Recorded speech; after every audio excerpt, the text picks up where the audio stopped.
questions I get asked all the time in clinic is whether I can go back to running or I can start running, even though I've been suffering lower back pain.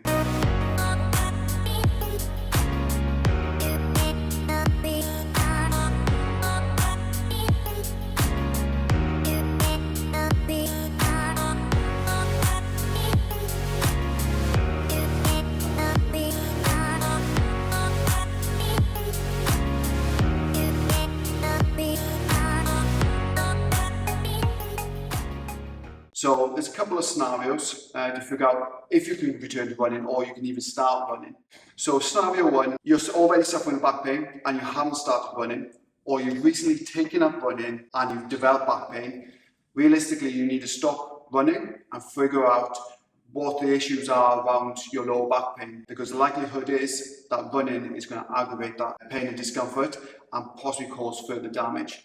So go see a professional, get a full assessment, figure out where your weaknesses are, what you need to work on, do your prehab, and then get back to running. If you're considering going running, but have never run before, and you're suffering low back pain, I would stick clear of it until you've done all the necessary stuff that allow you to do it pain-free. If we look at it, as a society, everyone seems to want to go out and start running, although that may not be the right form of exercise for you at this time. Just because the way in our lifestyle we spend a lot of time sat down in poor postures, we develop weaknesses in certain muscles, overactivity in other muscles, so you have all these imbalances going on.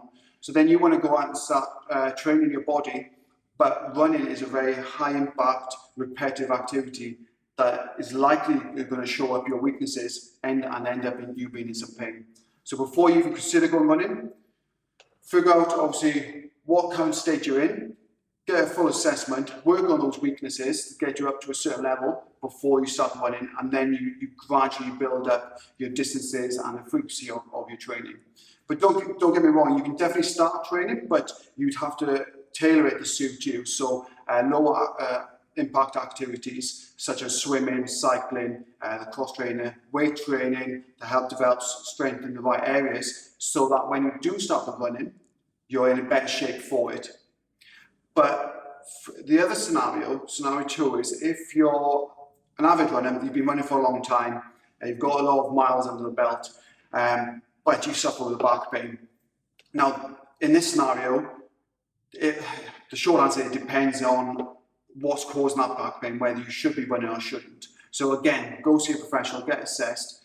But if you're suffering throughout the day, you've got back pain throughout the day, it's low level back pain, but when you go out running, your pain and discomfort decreases, then actually that running, that extra movement is probably a good thing for you. And I would say keep on doing the running, unless after you finish the run, your pain increases significantly. And then obviously it's all right while you're moving, but you're aggravating further. So you might want to change the activity you're doing until you're able to run without obviously that spike in pain after you've finished the running. But so for example, if you wake up in the morning, you're stiff, you've got a little bit of back pain, you do a little bit of warm up, then you go running and actually ease your back pain, and the rest of the day you feel better, that extra movement, yes, keep running. And there's obviously other issues that are causing your back pain. So we need to figure out those issues, correct those so that you don't have pain throughout the day. But yes, keep moving. On the flip side, if you start running and obviously you've got pain throughout the day, but you start running and your pain increases, or your pain stays there, but after you finish the running, you've got an increase in pain later that day or even into the next day, then I would say let's stop the running for now.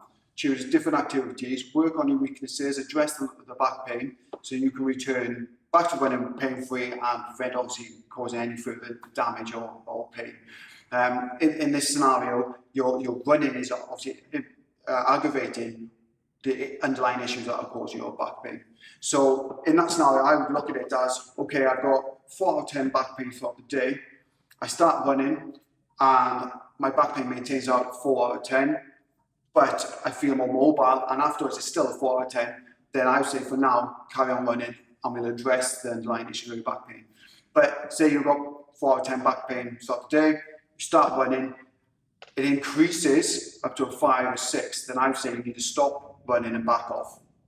Or another scenario is that you're running throughout you're running, it doesn't spike, it stays at around a 4 or 10, but you feel more mobile. But later that evening, or even the next day, you're struggling, you're 6, 7 out of 10 pain scale, then I would say you need to decrease how far you're running, or how fast you're running, or how often you're running, so that actually that pain isn't increased afterwards. And then obviously address the underlying issues. So to recap, if you're a long-time runner, you've been running for a long time, and you suffer with back pain anyway, and you find that running eases your lower back pain or helps with mobility, keep on running, address the underlying issues. If the back pain gets worse while running, or you're worse later that evening or the next day, cut back on the running, change the frequency and distances, and address the underlying issues before returning to that level of training. If you're new to running, or you haven't started running yet and you've got back pain, avoid it for now, address the underlying issues, and then we can get you on a plan to where you can run pain-free.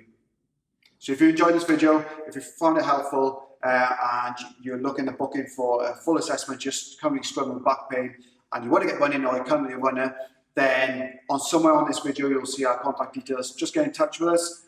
We'll do a full assessment and obviously tailor your treatment plan to suit you.